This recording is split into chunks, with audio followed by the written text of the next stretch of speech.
দেশকে যে অবমাননা করে, মানুষকে সব মানে প্রকৃত ভালোবাসে না, তাহলে তো মানে দেশকে ভালো কি মানে কি বাসবে? হ্যাঁ? না আপনি কি মনে না হয়? না হ্যাঁ, বলেন। আমার মনের কথা তো মানে বলছি বলুন। যে একজন মানুষ মানে হিসাবে যে দেশই হোক না কেন, পতাকা একটা জাতীয় মানে সম্পদ, জাতীয় জিনিস, মানে তার নিয়ে তো মানে করা কোনো মতেই মানে না। কিন্তু এখন ওই আমার কথাটা তো আপনাদের আমার থেকে হ্যাঁ আমি বুঝতে পেরেছি দাদা, কোনো মতেই এটা আমি মানে বুঝতে পেরেছি। কলকাতা দখল করে নেবে, এটা কি একটা হাস্যকর ব্যাপার? আপনার কি মনে হয় বাংলাদেশ মানে সরাসরি আমরা চাই কখনোই আমি তো হেসে ফেললাম। হ্যাঁ, এটা সম্ভব? বাংলাদেশের আর্মির র্যাঙ্কিং কত দাদা, একটু যদি বলেন আমাদের। আমি মানে আমি আপনাকে একটু ধরিয়ে দিই, বাংলাদেশের আর্মির র্যাঙ্কিং হচ্ছে 37, ইন্ডিয়ান আর্মির র্যাঙ্কিং হচ্ছে 4। হ্যালো বন্ধুরা, তোমাদের আরেকটা নতুন ভিডিওতে সকলকে স্বাগত। আর আজকে দেখো চলে এসেছি এই যে গেদে দর্শনা বর্ডারের একদম পুরো সামনে, অর্থাৎ তোমরা পেছনে দেখেই বুঝতে পারছো এটা হচ্ছে গেদে স্টেশন। আর তার কারণ হচ্ছে এই যে বিগত কয়েকদিনে যে ইন্ডিয়া বাংলাদেশের যে সম্পর্ক, তোমরা হয়তো সোশ্যাল মিডিয়াতে সবাই দেখতে পাচ্ছ, কিন্তু এখনও যে বহু বাংলাদেশি কিন্তু ইন্ডিয়াতে আসছে বিভিন্ন চিকিৎসা এবং ধরতে গেলে ঘোরার জন্য, সেটা তো তোমাদের ভিডিওতে দেখাবো। কিন্তু এরই পাশাপাশি যে বাংলাদেশে যেসব ধরনের কার্যকলাপ চলছে, তো আমাদের অ্যাজ এ ইন্ডিয়ান আর হিসাবে এর কিন্তু প্রোটেস্ট করা অবশ্যই উচিত। দাদা বলছি আপনি কোথা থেকে এসেছেন? কুষ্টিয়া দৌলতপুর থেকে। কুষ্টিয়া দৌলতপুর। বলছি আপনার কি এই মুহূর্তে ইন্ডিয়ার ভিসা পেতে কি কোনো সমস্যা হচ্ছে? আমার ভিসা তো মানে পূর্বের ভিসা, এখন পূর্বের ভিসা। নতুন করে মানে এই ডিসেম্বরের 22 তারিখে শেষ। আচ্ছা, একটু জোরে কাইন্ডলি একটু জোরে বলবেন। না, ভারতের অবশ্যই পতাকা পুড়িয়ে দিচ্ছে, এগুলো কি দাদা? এটা ব্যাপার হচ্ছে যে দেশকে যে অবমাননা করে, মানুষকে সব মানে প্রকৃত ভালোবাসে না, তাহলে তো মানে দেশকে ভালো কি মানে কি বাসবে? না আপনি কি মনে না হয়? না হ্যাঁ, বলেন। আমার মনের কথা তো মানে বলছি বলুন। যে একজন মানুষ মানে হিসাবে যে দেশই হোক না কেন, পতাকা একটা জাতীয় মানে সম্পদ, জাতীয় জিনিস, মানে তার নিয়ে তো মানে করা কোনো মতেই মানে না। কিন্তু এখন ওই আমার কথাটা তো আপনাদের আমার থেকে হ্যাঁ আমি বুঝতে পেরেছি দাদা, কোনো মতেই এটা আমি মানে বুঝতে পেরেছি দাদা। বলছি আপনাদেরই প্রাক্তন সেনাকর্তাতে যারা রয়েছে, আপনি চাইলে আমি এখন ভিডিও ফুটেজ দেখাবো, তারা বলছে তারা নাকি কলকাতা দখল করে নেবে, এটা কি একটা হাস্যকর ব্যাপার? আপনার কি মনে হয় বাংলাদেশ মানে সরাসরি আমরা চাই কখনোই আমি তো হেসে ফেললাম। হ্যাঁ, এটা সম্ভব? বাংলাদেশের আর্মির র্যাঙ্কিং কত দাদা, একটু যদি বলেন আমাদের।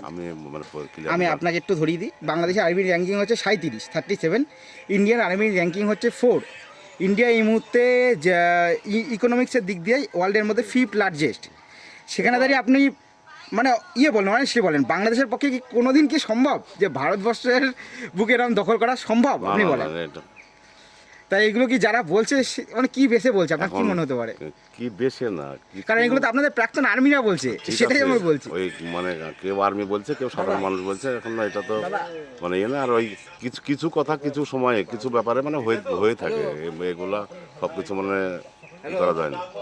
এগুলো তো দাদা আপনাদের তারপরে আমি একটা জিনিস আপনাকে এবার জিজ্ঞেস করছি, আমাদের যে চিন্ময় কৃষ্ণ যে দাস, আপনি নিশ্চয়ই খবরটা শুনেছেন, জানেন চিন্ময় কৃষ্ণ দাস, ওখানে ওনাকে প্রথম দিন যেদিন আদালতে তোলা হলো সেদিন 100 জন আইনজীবী ছিল, পরের দিন যেদিন আবার চট্টগ্রাম আদালতে তোলা হলো, তার কোন জাদু বলে তার কোনো আইনজীবী পাওয়া গেল না। একটা মানুষের নিশ্চয়ই একদিনের মধ্যে টোটাল আইনজীবী গায়েব হয়ে যেতে পারে না, নিশ্চয়ই কোনো তো কারণ থাকবে। আপনি কি মনে করেন তাহলে কি কারণ হতে পারে বলে আপনার মনে হয়? আমি যেহেতু এই ব্যাপারটা ক্লিয়ারলি জানি না, আমি না এক্ষেত্রে যদি হয়ে থাকে তাহলে ভয় ছাড়া কোনো কারণ হতে পারে না, নিশ্চয়ই মুসলিমদের মানে আপনাদের পক্ষ থেকে ভয় দেখানো হয়েছে। নাহলে আইনজীবী প্রথম দিন 100 জন ছিল, পরের দিন 0 হয়ে গেল, কি কারণে? একটা তো কারণ থাকবে। আমি বলছি যে মানে আইনানুগ ব্যাপারটা আমি। আচ্ছা, আপনাদের ওখানে কি হিন্দুদের ওপর কি অত্যাচার হয়? আমরা তো মানে সুন্দরভাবে পাশাপাশি বাস করি, এ পর্যন্ত কোনো মানে আমাদের সঙ্গে তো কোনো তাহলে দাদা যাকেই জিজ্ঞাসা করি, বাংলাদেশ থেকে আগত যেই মুসলিম ভাইকে জিজ্ঞাসা করি এখানে আসে যে আপনাদের ওখানে হিন্দুদের উপর কি অত্যাচারিত হয়, সেই বলে না। তাহলে ভিডিও ফুটেজ তার মিথ্যা হতে পারে না, মানুষ এমনি মুখে মিথ্যা কথা বলতে পারে, লাইভ ভিডিও তাহলে হচ্ছেটা কোথায়? আফগানিস্তানে? না বিষয়টা মানে বলি, একত্রিত বাস করতে গেলে বাবা ছেলে যেমন কিছু মানে সময় কিছু হয়, হয়তো এতটুকু। যেমন আমি যে এলাকায় থাকি, বলছি যে মানে পুরো দুটো পাড়া মানে একটা পাড়া আছে, এখানে হাজারো মানুষ বাস করে, তো কই এ পর্যন্ত তো কোনো দিন কোনো কিছু না। বাবা ছেলের মধ্যে ঝামেলা আর ঘর বাড়ি পুড়ি দিয়া জ্বালি দিয়া, সেটা ডিফারেন্স বিটুইন দেম। এবার একটা কথা বলি, প্রথম যখন 1971 সালে যখন বাংলাদেশ স্বাধীন হয়েছিল, সেই সময় হিন্দুর যে পপুলেশন সেটা ছিল 22%। এখন বর্তমানে হিন্দুর যে পপুলেশন বাংলাদেশে রয়েছে সেটা হচ্ছে 7.95%।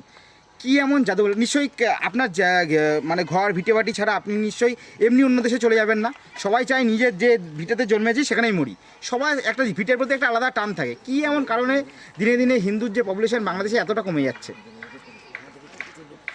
এটা না, আপনি আজ বাংলাদেশি নাগরিক হিসেবে কি মনে হয়? একটু অনেস্টলি আপনি নিশ্চয়ই বলেন। মানে এখন কোথায় কে থাকবে, কোথায় বাস করবে, কি করবে, এটা একটা মানে তার সম্পূর্ণ নিজস্ব ব্যাপার। আরে দাদা আমি তো সেটাই আপনাকে বলছি, কেউ নিজের ঘর বাড়ি ছেড়ে আমি চলে যাবো, এখান থেকে আমার ঘর বাড়ি এখানে আমি ছেড়ে অন্য দেশে চলে যাবো, দেশের মধ্যে অন্য কোথাও যেতে পারি, তারপরে নিজের দেশ ছেড়ে চলে যাবো, এটা হয়? আমি একজন সাধারণ মানুষ, এত কিছু আপনি দাদা সাধারণ মানুষ, ঠিক আছে মানে বলছেন, হয়তো শুধু সাধারণ না, অতি সাধারণ। আমি তার জন্য তো আপনার সাথে অতি সাধারণের মতোই কথা বলছি।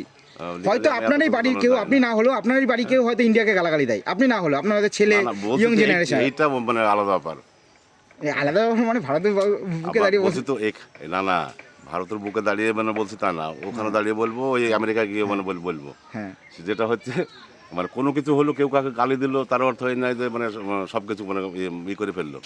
হ্যাঁ, তাৎক্ষণিক কোনো কিছু নিয়ে এটা মানে মনক্ষুণ্ণ হলে বা কোনো গালি কিছু হলে দিলাম, এটা- মেরে দিলাম, আর গালি দেওয়ার মধ্যে একটা মানুষকে খুন করে দিলাম, ঘর বাড়ি জ্বালিয়ে দিলাম, দুটোর মধ্যে পার্থক্য আছে। হ্যাঁ। আমি যতটা ব্যাপারটা যতটা আপনি একবারে লঘু করে দেখছেন, মনে হচ্ছে কিছুই না, না, না। আমার এই বন্ধুকে আমি চর মারলাম সেরকম একটা ব্যাপার মনে হচ্ছে, সেটা আলাদা ব্যাপার, সেটা আমরা বুঝি, কিন্তু- ভাইচারা আমরা বুঝি। মানে গালি দিয়ে এক জিনিস, আর হচ্ছে মানে হ্যাঁ, আমি সেটাই বলছি, গাড়ি দেওয়ার ঘর বাড়ি জ্বালিয়ে দেওয়ার মধ্যে পার্থক্য আছে, পার্থক্য আছে। মন্দির ভেঙে দেওয়ার মধ্যে পার্থক্য আছে।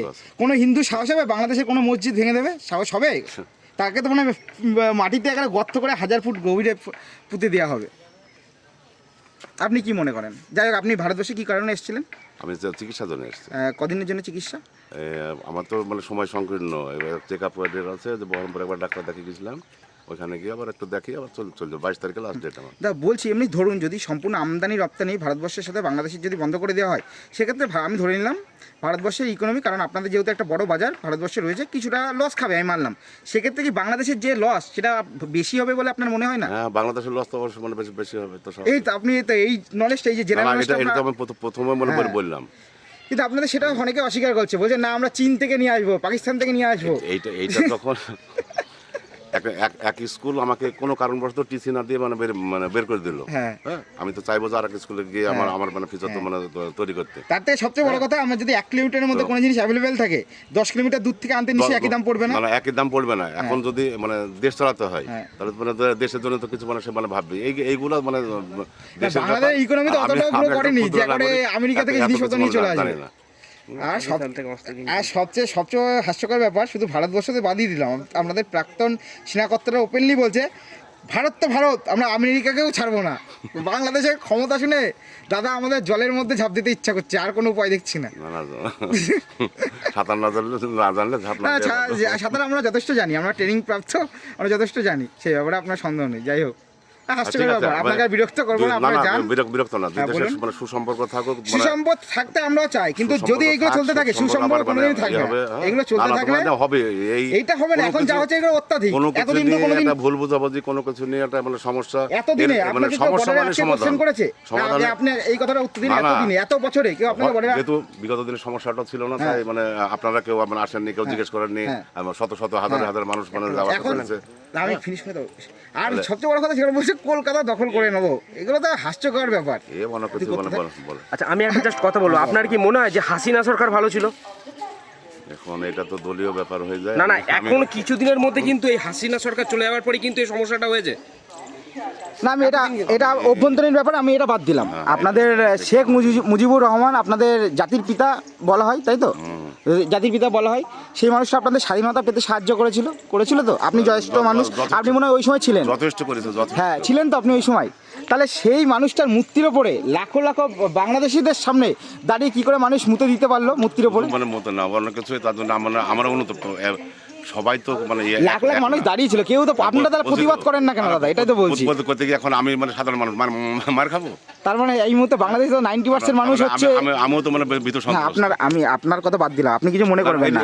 এইরকম আপনার মতো একজন বয়োজ্যেষ্ঠ মানুষের সাথে আমার পেট্রাবল বেনাবল বর্ডারেও দেখা হয়েছিল, তিনিও একই কথা বলেছিলেন। করবো প্রতিবাদ, মানে ভাষা মানে আসে, কিন্তু এমন কত মানে মুভমেন্ট আছে যখন মানে প্রতিবাদ করা যায় না, যেখানে যে মানুষটা আপনাদের মানুষ অনুতপ্ত বা মানুষ কষ্ট পায়, অবশ্যই কষ্ট পায়। কিন্তু সেই কষ্ট করার পরিমাণটা এই মুহূর্তে মনে হয় বাংলাদেশে খুবই কম। না, খুবই কম দাদা। তারা মানে মানে চেপে আছে। কারণ সোশ্যাল মিডিয়ায় যদি 100টা কমেন্ট পড়ে, কারণ ওখানে তো বাংলাদেশের মানুষজনই কমেন্ট করে, এখন আকাশ থেকে তো এসে কেউ কমেন্ট করে না। 100টা কমেন্টের মধ্যে 90টা কমেন্ট দেখি ভারতের বিরোধী। মনে হয় যেন এই মুহূর্তে যারা নতুন জেনারেশন, তাদের মধ্যে জন্মগ্রহণের সাথে সাথেই ভারত বিদ্বেষী মানেই দেশপ্রেমী একটা, আপনাদের কথা বলছি না যারা একটু বয়স হয়েছে, কিন্তু এখন যারা জেনারেশন মাথার মধ্যে একেবারে ঢুকিয়ে দেওয়া হচ্ছে যে ভারত বিদ্বেষী মানেই তুমি হচ্ছে দেশপ্রেমী। সবাই সবাই বলছি না, ইয়ং জেনারেশন বেশি করে বলছি আরো। ইয়াং তো মানে সবাই না একটু যাই হোক দাদা, কিছু আপনি যান, আপনার সাথে কথা বলে ভালো লাগলো, যান, ভালো থাকবেন। ধন্যবাদ।